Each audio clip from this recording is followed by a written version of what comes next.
My first reaction to the episode was surprise. It was this unexpected, beautiful love story in this bleak world.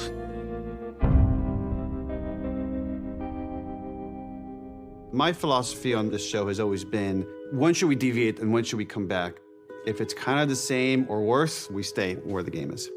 If it's better, we deviate. We talked about using Bill, because he's on his own, as a way to follow through time and see how things changed within the context of a man. One of the first conversations Craig and I had about this episode was like seeing Frank. But this is probably the biggest departure between the game and the show. We knew from the game that Bill had a partner. His partner was Frank. In the game, Frank is already dead. And I thought that there was an opportunity to go a different way. I'm really hungry. Haven't eaten in 2 days. Doesn't sound very long out loud, does it? Bill and Frank are kind of opposites, really, in terms of the way that they kind of operate in the world. You know, Bill's super practical and not emotional, and Frank is the opposite of that.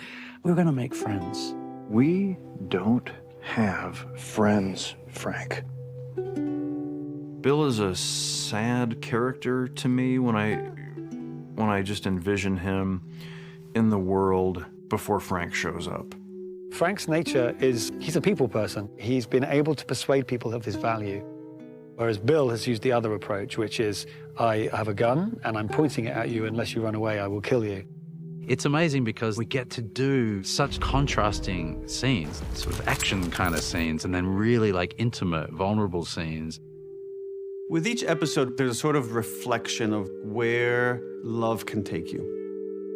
And this was the pure, innocent version. This is the beauty that love can bring us. The last scene is emotionally charged, but strangely enough, it's also quite perfunctory. What really is important is the not being too emotional, because I think it's better to let us be emotional. We've lived the life with them, and the point that Frank says that today is my last day, that's really about, okay, let's just go through all the things. Just give me one more good day. I've seen this thing 200 times, and I still cry. That's those two guys doing it to me, no question. It's remarkable. That's the dream. When Ellie reads Joel that suicide note, Bill kind of spells out, look out for the people that you love. And he specifically mentions Tess. It's a reminder of Joel's failure.